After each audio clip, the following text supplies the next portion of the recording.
জীবনে গুরুজনেরা, জ্ঞানী মানুষজন সবসময় একটা কথা বলেন, ধৈর্য ধরো।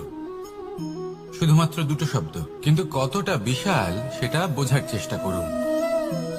ছোট একটা অস্ত্র হাতে নিন এবং একটা বিশাল পর্বতে নিরন্তর প্রহার করতে থাকুন। ধৈর্য ধরে সেই কাজ করতে থাকুন। এমন একদিন আসবে, এই বিশাল পর্বতে আপনি একটা পথ তৈরি করবেন। কোনো ধনুর্ধর যখন নিজের বিদ্যা অর্জন করেন, তখন তাকেও ধৈর্য ধরতে হয়, তার নিজেকে সময় দিতে হয়, তবেই সে ধনুর্বিদ্যা শিখতে পারে। সেইভাবে আমাদের জীবনেও ধৈর্য ধরার খুব প্রয়োজন। পরিবারে ধৈর্য রাখতে পারলে তাহলে আস্তে আস্তে দেখবেন প্রেম বৃদ্ধি পাচ্ছে। সমাজে যদি ধৈর্য রাখতে পারেন, তাহলে আস্তে আস্তে এই সমাজ আপনাকে সম্মান করবে। যদি নিজের জীবনে ধৈর্য রাখতে পারেন, তাহলে নিজে থেকেই আত্মবিশ্বাস বাড়বে, নিজের বিকাশ হবে। জীবনে সবই সম্ভব যদি ধৈর্য রাখতে পারেন। হয়তো আস্তে আস্তে হবে, কিন্তু হবে অবশ্যই। শুধু ধৈর্য রাখুন, কারণ ধৈর্যই সব থেকে বড় পুঁজি। আসুন আর আমার সাথে ভালোবেসে বলুন, রাধা রাধা। আমাদের জীবনে যখনই আমরা কোনো বড় দায়িত্বের সম্মুখীন হই, তখন আমরা তার থেকে দূরে পালাই, আর এই অজুহাত দিই যে না না, এত বেশি ভার বহন করার যোগ্যতা আমার নেই, আমি করতেই পারবো না। দেখুন, এই সংসারে ভিন্ন ভিন্ন ধরনের গাছ আছে, ছোট গাছ, বড় গাছ, কিন্তু বটগাছের মতো বড় এবং নিবিড় গাছ আর একটাও নেই। সে নিঃস্বার্থভাবে এই সংসারকে সেবা করে যায়, ছায়া প্রদান করে, শীতলতা প্রদান করে। আর যখন এমন সময় আসে যখন তার ওপর বোঝা অত্যন্ত বেড়ে যায়, সে কিন্তু কোনোভাবেই ভেঙে পড়ে না। তখন সে নিজের নিঃস্বার্থ কর্মের ফল লাভ করে, সেই নিঃস্বার্থ কর্ম যা সে করেছে। তার দেহ থেকে ছোট ছোট ঝুড়ি বার হয় এবং তা কাণ্ডের আকার ধারণ করে। সেই কাণ্ড মাটির কাছে পৌঁছয় এবং তারপর তা বটগাছের সহায়ক হয়ে ওঠে।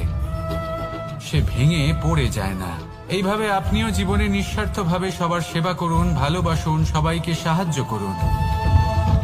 যেদিন আপনার ওপর বোঝা অত্যন্ত বেড়ে যাবে, সেদিন এই সব মানুষ আপনাকে সাহায্য করার জন্য আসবেন, আপনার শক্তি হয়ে উঠবেন, আর আপনি বটগাছের মতোই মহান এবং বিশাল হয়ে উঠবেন। আসুন আর আমার সাথে ভালোবেসে বলুন, রাধা রাধা। একটা শব্দ আছে, পরিস্থিতি। অনেক মানুষের মুখে আমরা এই শব্দ শুনি। জীবনে যখন অসফল হই, দুঃখ আসে, সংকট আসে, কোনো বিপদ ঘনিয়ে আসে, তখন সমস্ত দোষ আমরা পরিস্থিতির ওপর চাপিয়ে দিই। আর দেখতে গেলে কোথাও না কোথাও ঠিকই করি। এই পরিস্থিতি প্রত্যেক দিনের মতো পাল্টাতে থাকে, কিন্তু এই দিন, এই রাত, এমন কেউ আছেন যিনি এর ওপরেও নিয়ন্ত্রণ সাধন করেন, আর তিনি হলেন সূর্য। ঠিক সেই রকমই আমাদের জীবনেও সূর্য হলো এই মন। যদি এই মনের উপর আমরা নিয়ন্ত্রণ করতে পারি, তাহলে আমরা জীবনকেও নিয়ন্ত্রণ করতে পারবো। প্রথমে এই মনের রাজা হয়ে উঠতে হবে। তাই মনে রাখবেন, যদি মন দুর্বল হয়, তাহলে পরিস্থিতি আমাদের সমস্যা বলে মনে হবে। এই মন যদি স্থির হয়, পরিস্থিতি প্রতিস্পর্ধা বলে মনে হবে।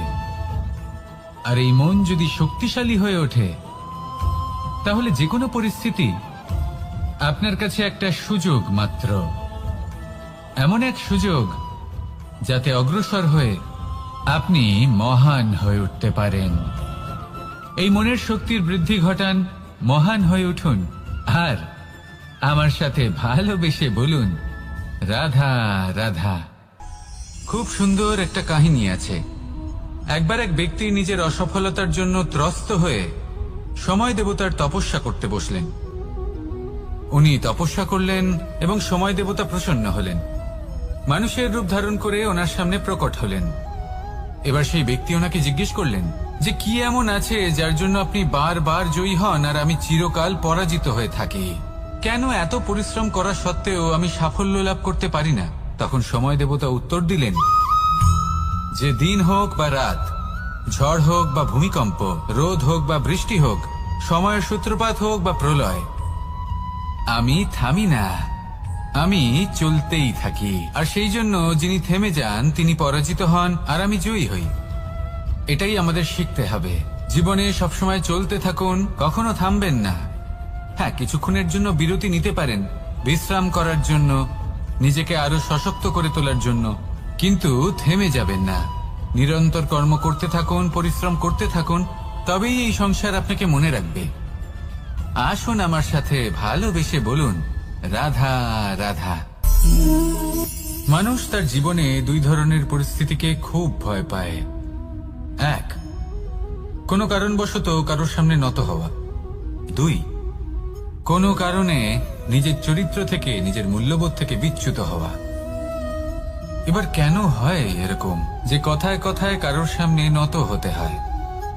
কেন বারংবার নিজের চরিত্র থেকে চ্যুত হতে হয়? এরকম কেন হয়? এটা তখনই হয় যখন আমাদের শিক্ষা এবং মূল্যবোধের অভাব থাকে। যদি মানুষের মধ্যে প্রকৃত শিক্ষা থাকে, তাহলে এই সংসারে কোনো সময় এবং কারোর সামনেই নত হওয়ার কোনো প্রয়োজন নেই। যদি মানুষের মধ্যে মূল্যবোধ থাকে, তাহলে তাকে নিজের মূল্যবোধ বা চরিত্র থেকে বিচ্যুত হতে হয় না, তা সে যাই হয়ে যাক না কেন। কোনো বালককে যদি জন্ম থেকেই সুশিক্ষার অধিকারী করা হয়, শিক্ষিত করা হয়, মূল্যবোধের অধিকারী করা হয়, তবে সে এই সংসারে এমন কর্ম করবে যাতে সে নিজেকে, নিজের পরিবারকে, সমগ্র সমাজকে গর্বিত করতে পারে। শিক্ষা লাভ করুন, মূল্যবোধ লাভ করুন, এবং আমার সাথে ভালোবেসে বলুন, রাধা রাধা। আমাদের সকলের জীবনে একটা লক্ষ্য থাকে যেটা আমরা লাভ করতে চাই। ঠিক যেন একটা প্রতিস্পর্ধা বিদ্যমান যে কে সব থেকে আগে নিজের লক্ষ্যে পৌঁছতে পারবে। আর সেই জন্য আমরা সকলেই খুব তাড়াতাড়ি এগোতে চেষ্টা করি, বড় এবং দীর্ঘ পদক্ষেপ ফেলি, যাতে তাড়াতাড়ি নিজের লক্ষ্যে পৌঁছতে পারি।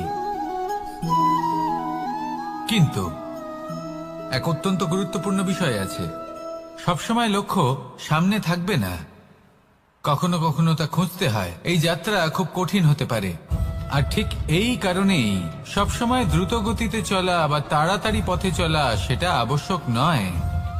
তার থেকেও বেশি গুরুত্বপূর্ণ হলো ভেবেচিন্তে তারপর পথ চলা। যদি ভেবেচিন্তে পদক্ষেপ ফেলেন, চলতে পারেন, তাহলে সেটাই সর্বশ্রেষ্ঠ পদক্ষেপ। কখন কোন দিকে যেতে হবে, কখন কোথায় দিক পাল্টানো যাবে না, কখন গতি বেশি রাখতে হবে, কখন কম, কখন থামবো, কখন চলবো, এই সব কিছুর বিষয়ে জ্ঞান অত্যন্ত গুরুত্বপূর্ণ, এবং ভেবে চিন্তে চলতেই হবে। সেই জন্য শুধু তীব্র গতিতে সামনে এগোলে চলবে না, ভাবনা চিন্তা করে এগোতে হবে। আসুন আমার সাথে ভালোবেসে বলুন, রাধা রাধা। পায়েস হলো আমার বিশেষ প্রিয়।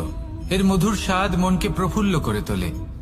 ছোটবেলায় মা আমার জন্য পায়েস বানাতেন এবং আমাকে বলতেন যে গরম থাকতে থাকতে খেয়ে নে কানাই, ঠান্ডা হয়ে গেলে ভালো লাগবে না।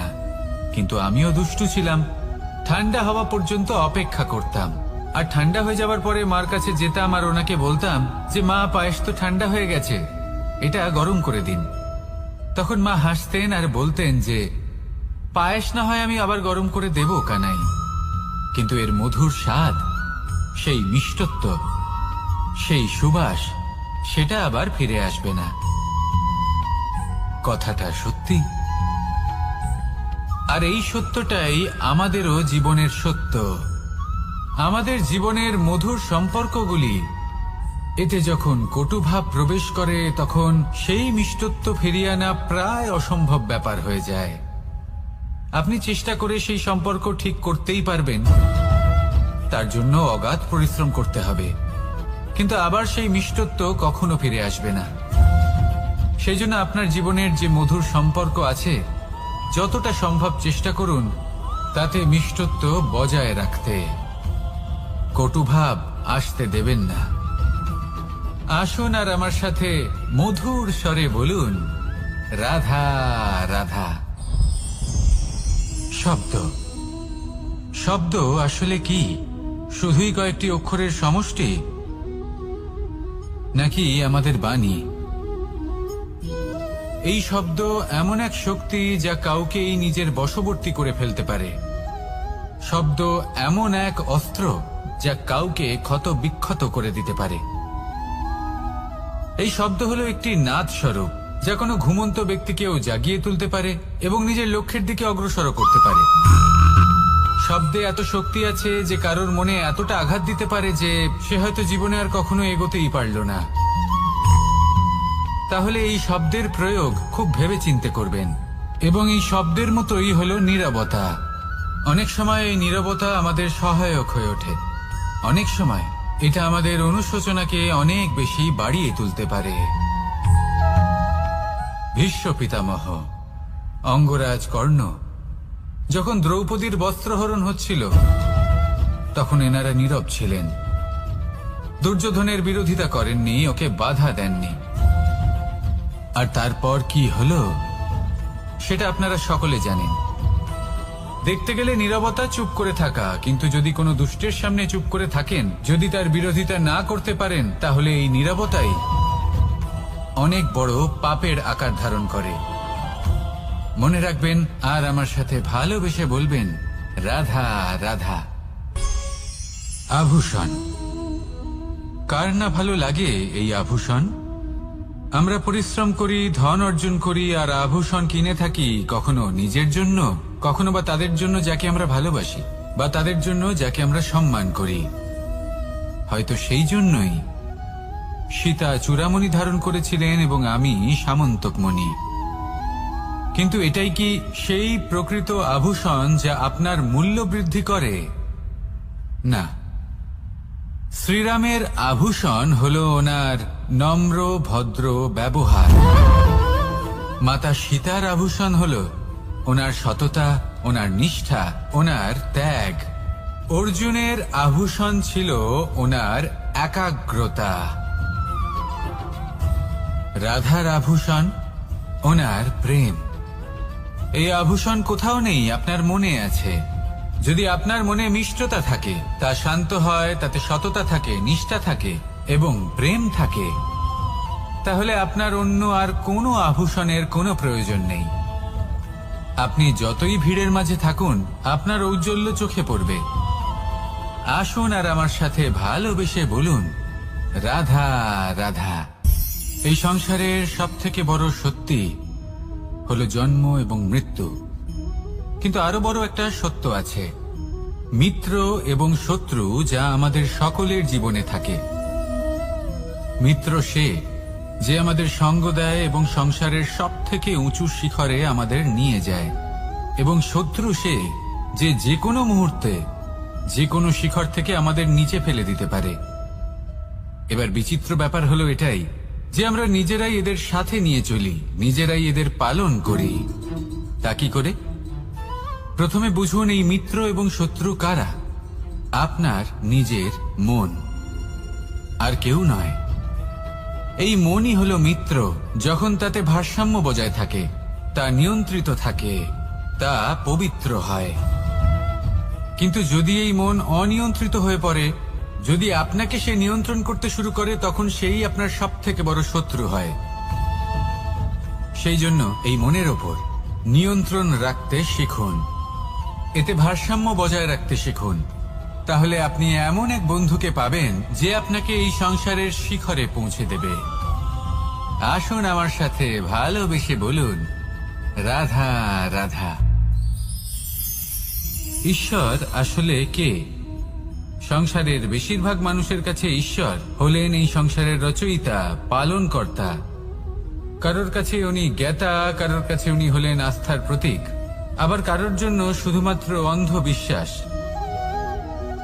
কিন্তু এই ঈশ্বর কি কোনো শরীর, নাকি একটা বোধ, নাকি শুধুই শ্রদ্ধা? ঈশ্বর হলেন তিনি যিনি হলেন আপনার ইষ্ট। সেই জন্যই তো গুরু, মাতা, পিতা এনাদেরও ঈশ্বরই বলা হয়েছে। যাদেরকে আমরা ঈশ্বর বলে মনে করি, যারা আমাদের ইষ্ট, তারা আমাদের একটি পথ দেখান, একটি দিকে চালিত করেন। সেই পথে চলে আপনি শুভ কর্ম করতে পারেন। আর যখন কোনো ব্যক্তি তার ঈশ্বরের আদেশ পালন করেন তখন সে নিজে থেকেই শুভ পথে অগ্রসর হয়ে যান। বেশ কয়েকজন মানুষ ঈশ্বরের ওপর আস্থা রাখেন এবং ভাবেন যে অনুচিত কোনো কাজ করা উচিত নয়, ঈশ্বর দেখছেন। ওনারা ভয় পান যে কোনো অনুচিত কর্ম করলে কে জানে তার পরিণাম কি হবে। এমন অনেক ব্যক্তি রয়েছেন যারা ঈশ্বরকে বিশ্বাস করেন এবং জানেন যে ঈশ্বর তাদেরকে দেখছেন, তাই যে যে শুভ কর্ম ওনারা করেছেন তার ফল তারা অবশ্যই পাবেন। এবার আপনি ভয় পেয়ে ঈশ্বরকে বিশ্বাস করবেন নাকি বিশ্বাসের দ্বারা ঈশ্বরকে বিশ্বাস করবেন, সেই সিদ্ধান্ত আপনারই। কিন্তু হ্যাঁ, যদি আপনার মনে ঈশ্বরের জন্য কোনো স্থান থাকে, যদি আপনার কোনো ইষ্ট থাকেন, যদি আপনি কাউকে ঈশ্বর মনে করেন যার প্রত্যেক আদেশ আপনি পালন করে থাকেন, তাহলে বলি ঈশ্বর কখনো আপনাকে অনুচিত পথে চালিত করবেন না। আসুন আমার সাথে ভালোবেসে বলুন, রাধা রাধা। সাথে অন্যায় হচ্ছে। কেউ বলেন যে ভাগ্য আমার সাথে অন্যায় করেছে, কেউ আবার বলেন এই সংসার আমার সাথে অন্যায় করেছে। আর প্রত্যেকেই ন্যায় বিচার চাইতে বৈঠক দাবি করে বসেন। কখনো এই বিচার গৃহে যান, আবার কখনো ওই বিচার গৃহে। যদি সত্যি কথা বলি, এই সংসারের সব থেকে বড় বিচার গৃহ আপনার কাছেই রয়েছে, আপনার মন। আপনার মনই হলো সব থেকে বড় বিচার গৃহ। এ খুব ভালো করেই জানে কি শুদ্ধ আবার কি অশুদ্ধ, এর শুভ অশুভর জ্ঞান রয়েছে, এ সব জানে। দেখতে গেলে প্রত্যেকটা মানুষ যদি নিজের মনের কথা শোনেন, তাহলে তিনি ভালোভাবেই বুঝতে পারবেন তিনি কি উচিত করেছেন আর কি অনুচিত। দিনে একবার রাত্রের নিদ্রায় যাওয়ার পূর্বে নিজের সাথে বসুন, চোখ বন্ধ করুন আর বিচার করুন আজ আপনি কি উচিত করেছেন আর কি অনুচিত। আপনার মন সঠিক বিচার তখনই করে দেবে। আসুন আমার সাথে ভালোবেসে বলুন, রাধা রাধা। আপনি কখনো কোনো পাথরের বুক চিরে বয়ে চলা কোনো নদী দেখেছেন? পাথর নদীর সামনে নত হয়ে যায়, তাকে বাধা দিতে চেষ্টা করে কিন্তু কখনো বাধা দিতে পারে না। এই নদী হলো ততটাই শক্তিশালী, কিন্তু এর আরম্ভ কোথা থেকে হয়? দূরে কোথাও কোনো পর্বতের চূড়াতে এক বিন্দু জল ঝরে পড়ে আর তার সাথে হিম গলিয়ে দেয়। তারপর জলের শক্তি বৃদ্ধি পায়, তারপর অনেক বিপদের সম্মুখীন হয় আর অনেক ধরনের বাধা সে অতিক্রম করে। তার শক্তির এতটাই বৃদ্ধি হয় যে তাকে বাধা দেওয়া একেবারেই অসম্ভব ব্যাপার হয়ে যায়। দেখুন, নদী তো মহান বটেই, কিন্তু তাকে মহান করে তুলেছে কে? সেই সকল বিপদ যার থেকে ও কখনো পালায়নি। সেইভাবেই আমাদেরও বিপদ থেকে পালিয়ে গেলে হবে না, তার সম্মুখীন হতে হবে সাহসের সাথে, পূর্ণ শক্তি প্রয়োগ করে। তবেই আমরা শিখতে পারবো, তবেই আমরা সামনে এগোতে পারবো। যদি আপনি জীবনে কুন্দন হয়ে উঠতে চান, তাহলে জ্বলন সহ্য করতেই হবে। আসুন আমার সাথে ভালোবেসে বলুন, রাধা রাধা। এ হলো গোলাপ ফুল। একে আমরা সকলেই চিনি। সমগ্র সংসার ভালোবাসে এই পুষ্পকে। এই ফুল দেখতেও সুন্দর। সবথেকে বেশি গুরুত্বপূর্ণ কথা হলো এর সুগন্ধ, যা দূর দূরান্ত থেকে ব্যক্তিদেরকে আকৃষ্ট করে। এই সুন্দর পুষ্প একটু মন দিয়ে দেখলেই দেখা যায় এর নিচে কাঁটা রয়েছে। এই সংসার বলে, এ প্রকৃতির কেমন রচনা, এত কোমল পুষ্প, এটা কি তীক্ষ্ণ কাঁটা সহ প্রস্ফুটিত হয়? এটাই হলো জীবনের সত্য। আমাদের অন্তরের সদ্গুণ, সেগুলিও এই ফুলের মতোই সুন্দর। সংসারের সৌন্দর্য দেখতে পায়, এর সুগন্ধ চতুর্দিকে ছড়িয়ে পড়ে। কিন্তু এই সদ্গুণ জাগ্রত করে তোলার জন্য কঠোর পরিশ্রম করতে হয়, প্রতিনিয়ত চেষ্টা করে যেতে হয়। তাই জন্য যদি আপনি জানেন আপনার পথ উচিত কিন্তু তা কাঁটায় পরিপূর্ণ, তাহলে থামবেন না, চলতে থাকুন। একবার যদি অন্তরের সদ্গুণ জাগ্রত হয়, তাহলে এই সংসার এর সৌন্দর্য দেখবে আর সুগন্ধে আকর্ষিত হয়ে আপনার কাছে আসবে। এই মন এই জীবন প্রসন্ন হয়ে বলবে, রাধা রাধা। মোহনের বাঁশির এই সুর, এই সঙ্গীত কার না পছন্দ হয়? সবারই খুব ভালো লাগে। এবার এই সুর আসে কোথা থেকে? কেউ বলবেন কৃষ্ণের হৃদয় থেকে। সত্য কথা, এই সুর হৃদয় থেকে নির্গত হয় এবং প্রকট হয় এই বাঁশি থেকে। এই বাঁশিটাকে দেখুন, এই ছিদ্রগুলি দেখুন, প্রত্যেকটা সুর থেকে নিজস্ব একটা স্বর নির্গত হয়। এবার যে ব্যক্তি এই সমস্ত সুর এবং স্বর বুঝতে পারেন, এতে নিপুণ, তিনি এই বাঁশির দ্বারা যে সুর নির্গত করবেন তা তো মধুর অবশ্যই হবে। এবার জীবনের সাথেও কিছুটা এরকমই ঘটে। জীবনের কিছু নীতি থাকে, অর্থ, কুটুম্ব এবং আধ্যাত্মিক। যদি জীবনের প্রত্যেকটা মুহূর্ত সুখময় হয় এরকম আপনি চান, তাহলে এই তিনটি নীতিতে আপনাকে নিপুণ হতে হবে। কোনো একটি বিশেষ নীতির প্রতি যদি আপনি বেশি ঝুঁকে পড়েন, তাহলে বাকি দুই নীতি থেকে যা সুখ লাভ করা সম্ভব তা পারবেন না। ধন অর্জন করতে হবে পরিবারের জন্য, পরিবারের সুখ মনের শান্তির জন্য, মনে শান্তির প্রয়োজন মনের শুদ্ধতার জন্য। যখন এই মন শুদ্ধ হবে, জীবন শুদ্ধ হবে, পবিত্র হবে, সুন্দর হবে এবং ভালোবেসে বলবে, রাধা রাধা।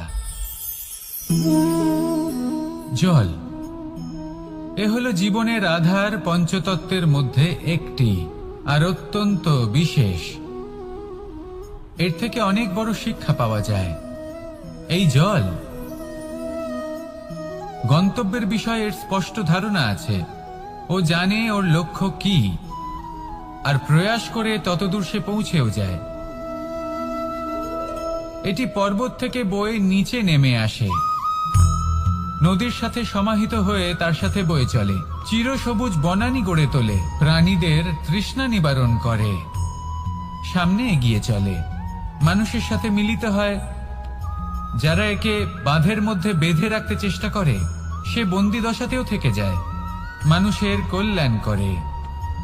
তারপর বাঁধ থেকে মুক্তি পেয়ে এগিয়ে চলে, কোথাও ধাক্কা খায়, কোথাও বাধা পড়ে, কোথাও যদি পথ খুঁজে না পায় তাহলে পথ খুঁজেই নেয়, আর যেখানে পথ থাকে না সেখানে পথ বানিয়ে নেয়, আর শেষ পর্যন্ত নিজের লক্ষ্যে পৌঁছেই যায়, অর্থাৎ সমুদ্রে গিয়ে সমাহিত হয়ে যায়। আমাদেরও কিছুটা এরকমই হয়ে উঠতে হবে। যেখানেই যাবেন সকলের কল্যাণ করুন, সামনে এগোন। আপনি কোথাও পড়ে গেলে, ধাক্কা খেলে আঘাত লাগবেই, উত্থান পতন লেগেই থাকে। সামনে এগোতে থাকুন। কোথাও পথ না পেলে তা খুঁজে নিন, কোথাও পথ না থাকলে তা বানিয়ে নিন। নিজের গন্তব্যের কথা সব সময় মনে রাখুন। শেষ পর্যন্ত নিজের মোক্ষ লাভ আপনি অবশ্যই করবেন। আর আমার সাথে ভালোবেসে বলুন, রাধা রাধা। জীবনের প্রত্যেক মুহূর্ত আমাদের কিছু না কিছু শিক্ষা দেয়, নির্ভর করছে আমাদের দৃষ্টিভঙ্গির উপর। যেমন নদী হলো আমার অত্যন্ত প্রিয়, নদীতে ভ্রমণ করতে আমার খুব ভালো লাগে। কি বলেন? নদীতে সবসময় নতুন কিছু থাকে, ও পুরনো কিছুই নিয়ে বসে থাকে না, সবসময় প্রবাহমান, কখনো থামে না। ততক্ষণ থামে না যতক্ষণ না সাগরে গিয়ে সমাহিত হচ্ছে। ঠিক এইভাবেই আমাদেরও উচিত নিজের জীবন অতিবাহিত করা, নদীর মতো। প্রত্যেক মুহূর্ত নতুন, তাই সেইভাবেই জীবন যাপন করুন। পুরনো কিছুই একত্রিত করে রাখবেন না, বিগত স্মৃতির মাঝে নিজেকে হারিয়ে ফেলবেন না। এই যে বর্তমান, এই যে মুহূর্ত, সেটাই হলো সর্বশ্রেষ্ঠ। এর মাঝেই জীবন যাপন করুন, নদীর মতো প্রবাহমান হতে শিখুন। আপনি শিখে গেলে তাহলে মনে রাখবেন, আমার আপনার মাঝে বিচরণ করতে বড়ই ভালো লাগবে।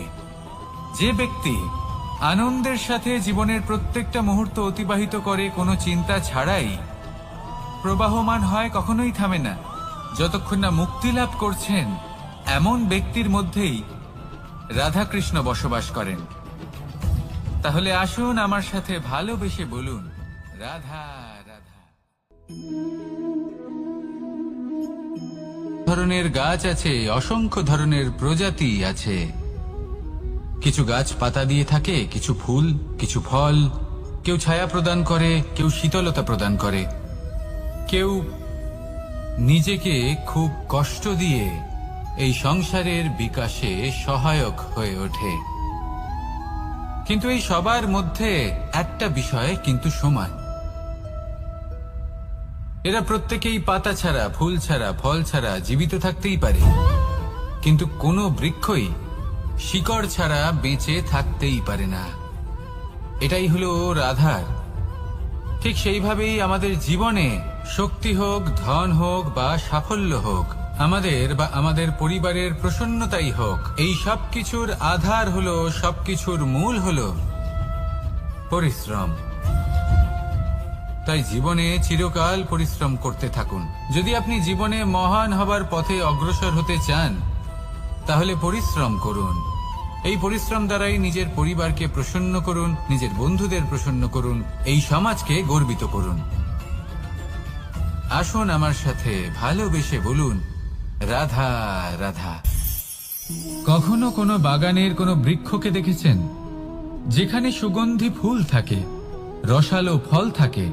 তখন মন প্রফুল্ল হয়ে ওঠে, মন থেকে সেই বৃক্ষের প্রতি ভালোবাসা জন্মায়।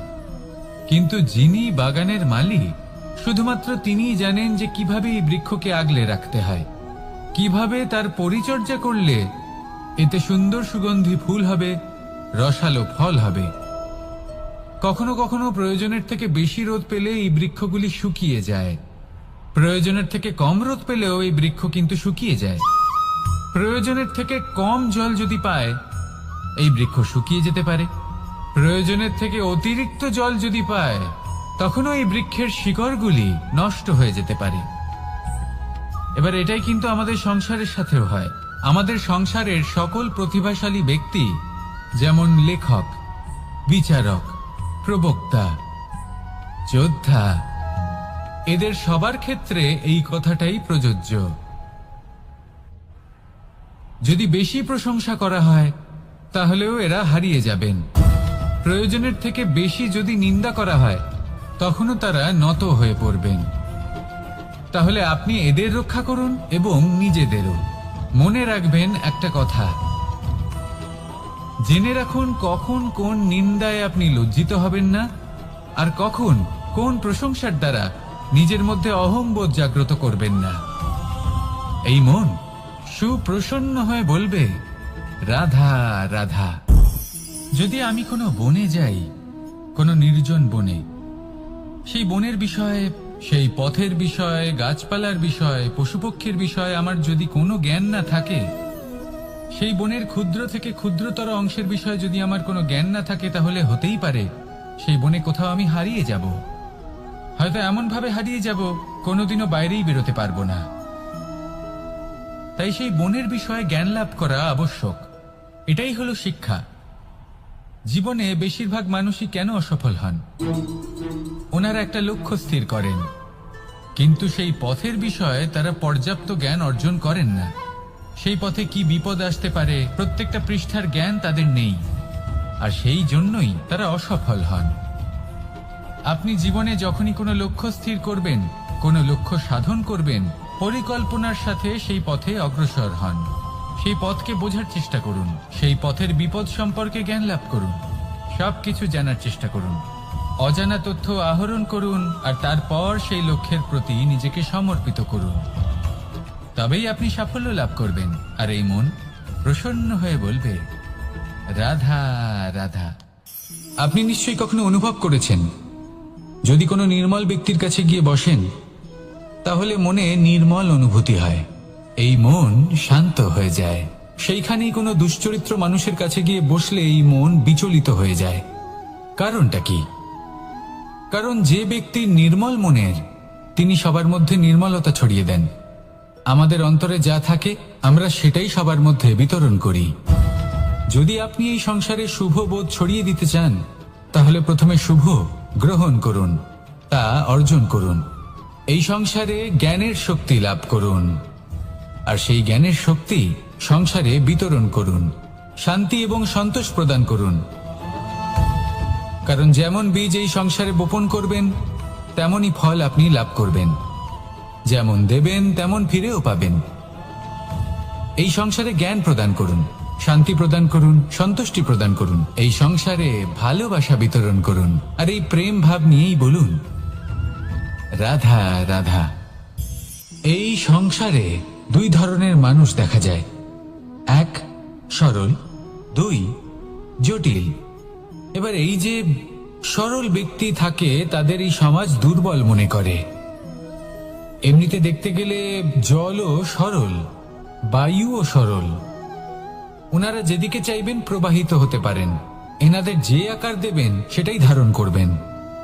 কিন্তু এরা বাস্তব রূপ ধারণ করলে তখন কি হয়? এই জল এমন এক ধারায় পরিণত হয় যে অনেক বড় বড় পাথরকে খণ্ডিত করে দিতে পারে। এই বায়ু এমন এক চক্রবাতে পরিণত হয় যা সংসারে বিনাশ ডেকে আনে। তাই যে ব্যক্তি সরল তার সরলতাকে সম্মান করুন, তাকে সম্মান করুন, তাকে ভালোবাসা দিন। আর আমার সাথে ভালোবেসে বলুন, রাধা রাধা। খেলা খেলতে কে না ভালোবাসেন?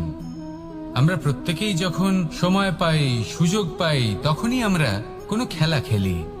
খেলার সময় দুই ধরনের মানুষ ওখানে থাকেন, এক যারা অংশগ্রহণ করেন, আর দুই যারা দেখতে থাকেন, যারা দর্শক হয়ে দেখেন, যারা নিজের পক্ষের বিজয়ের ফলে উচ্ছ্বসিত হয়ে থাকেন, পরাজয়ের ফলে শোক পালন করেন, পরামর্শ দিয়ে থাকেন। আর বিজয়ী কে হন? বিজয়ী তিনি হন যিনি অংশগ্রহণ করেন। নির্বাচন আপনাকে করতে হবে, আপনি কি করতে চান? আপনি কি খেলোয়াড় হতে চান, নাকি আপনি দর্শক হতে চান? যদি আপনি বিজয়ের আনন্দ লাভ করতে চান, সেই রোমাঞ্চ অনুভব করতে চান, তাহলে খেলতে হবে। ময়দানে আপনাকে নামতেই হবে। পরাজয়ের সম্ভাবনার ভয়ের সাথে আপনাকে লড়াই করতেই হবে। বিপক্ষের আহ্বানকে স্বীকার করতেই হবে, খেলোয়াড় হয়ে উঠতে হবে। তবেই এই বিজয়ের সম্ভাবনা থাকবে। আসলে কি, দর্শক হয়ে পরামর্শ দেওয়া অত্যন্ত সহজ, ময়দানে নেমে অংশগ্রহণ করা অত্যন্ত কঠিন। আর এখানে যেটা সহজ তা আপনাকে বিজয়ের পথে কখনোই নিয়ে যাবে না। আসুন আমার সাথে ভালোবেসে বলুন, রাধা রাধা। এই সংসারে মানুষ জন্মগ্রহণ করেন, বড় হতে থাকেন, পুরুষার্থ লাভ করেন, অর্জন করেন। অর্জন করা আসলে কি? বেশিরভাগ মানুষ বলেন অর্জন করা অর্থাৎ ধন সম্পত্তি অর্জন করা। আর কি অর্জন করা যায়? আর কি লাভ করা যায়? আসল প্রশ্ন হলো এটাই যে কি এমন আছে যা বাস্তব রূপে অর্জন করার যোগ্য। তা হলো ব্যবহার, জ্ঞান এবং সন্তোষ। কেন? কারণ আপনি যখন এই সংসার ছেড়ে চলে যাবেন তখন আপনার ধন সম্পত্তি আপনাকে বিদায় জানাতে আসবে না। আপনাকে বিদায় জানাতে আসবে আপনার আপনজন, যাদের সাথে আপনার সুসম্পর্ক ছিল। সমগ্র সংসারে সহস্র মানুষ ধন অর্জন করে থাকেন। শ্রেষ্ঠ মানুষ হলেন তিনি যিনি ব্যবহার, জ্ঞান এবং সন্তোষ অর্জন করে থাকেন, একে সকলের মধ্যে বিতরণ করেন। তাই এটাই করুন আর আমার সাথে ভালোবেসে বলুন, রাধা রাধা। এই সংসারের আরম্ভ থেকে এখনো পর্যন্ত এবং ভবিষ্যতেও একটা যুদ্ধ আছে যা হয়ে চলেছে, চলতেই থাকবে। পাপ এবং পুণ্যের মধ্যে যুদ্ধ, সত্য এবং অসত্যের মধ্যে যুদ্ধ। এই যুদ্ধ চলেই আসছে। আর এই যুদ্ধে যারা লড়েন তাদের আমরা সবসময় জয় জয়কার করি। আর যারা এই জয় জয়কার করেন তাদের প্রত্যেকের একটা বিশেষ গুরুত্ব থাকে। যখনই কোনো যোদ্ধা যুদ্ধক্ষেত্রে ক্লান্ত হয়ে পড়ে, শক্তিহীন হয়ে পড়ে, তখন এরা জয় জয়কার করে, শঙ্খ বাজাতে থাকে। সেই যোদ্ধাকে অনুপ্রেরিত করে, শক্তি এবং সাহসে ভরিয়ে তোলে। আর তখন সেই যোদ্ধা সেই যুদ্ধকে এগিয়ে নিয়ে যেতে পারে। যখন শ্রীরাম লঙ্কা যাত্রা করার জন্য সেতু তৈরি করছিলেন, তখন একটা ছোট্ট মিষ্টি কাঠবিড়ালি নিজের মুখে মাটির টুকরো বয়ে নিয়ে গিয়ে তার সাধ্যমতো তাকে সাহায্য করছিল। শ্রীরাম দেখলেন এবং বললেন যে ও তো সবার মনোবল বৃদ্ধি করছে, সবাইকে প্রেরিত করছে। ও ও বলল যে আমি এত ছোট হয়েও যদি এই কাজ করতে পারি তাহলে আপনারা সবাই কেন পারবেন না। এটাই হলো সেই সকলের মাহাত্ম্য যারা জয় জয়কার করেন, অনুপ্রেরিত করেন, সাহস যোগান। ওনারা সেই ব্যক্তি যারা একজন যোদ্ধার মধ্যে যুদ্ধকে জয় করার শক্তি প্রদান করেন। আসুন আমার সাথে ভালোবেসে বলুন, রাধা রাধা। সংসারে আমাদের জীবনে যখন কোনো সুখ বা দুঃখ আসে, তার জন্য আমরা কাউকে না কাউকে অবশ্যই দায়ী করে থাকি, তাই না? এই ব্যক্তি আমাদের সাথে এরকম কাজ করেছেন, তাই আমার সাথে এমন হলো। ওই ব্যক্তি যদি এমনটা না করতেন তাহলে আজ আমি ওই স্থানে পৌঁছতে পারতাম। সবই আপনার দৃষ্টিভঙ্গির উপর নির্ভরশীল, আর যদি আপনার দৃষ্টিভঙ্গি এমন হয় তাহলে তা অনুচিত। সত্যি কথা বলতে এই সংসারে ভিন্ন ভিন্ন ধরনের মানুষ আছে। এটা আপনার উপর নির্ভর করছে কিভাবে তাদের স্বাগত জানাবেন। একবার ভাবুন, আমি আমার দুটো হাত সামনে নিয়ে এলাম, দুটো মুঠো খুলে দিলাম। দুই প্রকারের মানুষ আসবেন, কিছু না কিছু দিয়ে যাবেন। এই মুঠো যদি আমি বন্ধ করে দিই তাহলে না কেউ আমাকে কিছু দিতে পারবে, না আমার কিছু যাবে আসবে। নিশ্চয়ই বুঝতে পারছেন এই দুই ধরনের ব্যক্তি কারা এবং তারা কি দিয়ে যান। আমি যদি নিজের মুঠো খুলে দিই তাহলে কিছু ভালো মানুষ আসবেন, আমাকে আনন্দ, সন্তুষ্টি, জ্ঞান প্রদান করে যাবেন, ভালো অভিজ্ঞতা দিয়ে যাবেন। কোনো খারাপ ব্যক্তি যদি আসেন তাহলে তিনিও খারাপ অভিজ্ঞতা দেবেন, যার থেকে আমি শিক্ষা লাভ করব। এই সব কিছু আমি লাভ করতে পারি। মুঠো যদি বন্ধ করে রাখি তাহলে আমি কিছুই পাবো না। দেখুন, এই সংসারে প্রত্যেকের জীবনে এরকম, প্রত্যেকের জীবনে সবকিছুই আছে, ভালো খারাপ দুই মানুষই আছে, ভালো অভিজ্ঞতা আছে, খারাপ অভিজ্ঞতা আছে। নির্ভর করছে আপনার উপর যে আপনি কি করবেন, এনাদের স্বাগত কিভাবে জানাবেন, কার থেকে কি বুঝবেন, কি শিখতে পারবেন, আর কোন দৃষ্টিভঙ্গি নিয়ে অগ্রসর হবেন। এটাই নির্ধারণ করবে যে আপনার জীবন কেমন হবে। আসুন আমার সাথে ভালোবেসে বলুন, রাধা রাধা। এটা হলো একটা সাদা পাতা। এবার এতে আমি যাই লিখব সেটাই এর অস্তিত্ব হবে। এতে আমি প্রেমের কিছু কথা লিখে একে প্রেম পত্র বানিয়ে তুলতে পারি। মাতা পিতার জন্য একটা শুভ সংবাদ লিখতে পারি। শত্রুর বিষয়ে সতর্ক করব বলে সেনাকে একটা সংবাদ লিখতে পারি। দ্বারকাবাসীর জন্য কোনো সংবাদ পাঠাতে পারি। যাই লিখব এই পত্র সেটাই হয়ে উঠবে। সেই রকমই হলো আমাদের জীবন।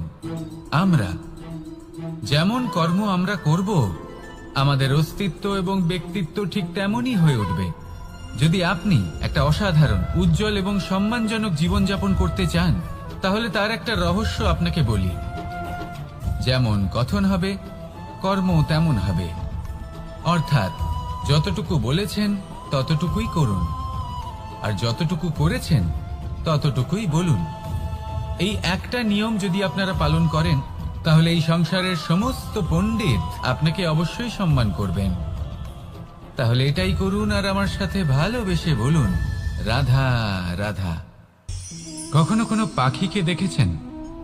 যখন সে প্রথমবার উড়তে চেষ্টা করে সে বাসা থেকে মাটিতে পড়ে যায়, কিন্তু সে হার মানে না, চেষ্টা করতে থাকে, করতেই থাকে, ডানা ঝাপটাতে থাকে, আর তারপর সে উড়তে শেখে।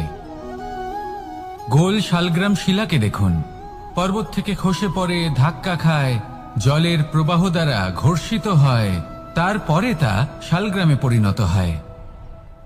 ভেবে দেখুন, যদি কোনো পাখি প্রথমবার উড়তে গিয়ে এটা ভাবে যে না না, যদি আমি পড়ে যাই তবে, আমার যদি আঘাত লাগে তবে, আর যদি ভয়ের কারণে সে শুরুই না করতে পারে, চেষ্টাই না করে, তাহলে কি সে উড়তে শিখবে?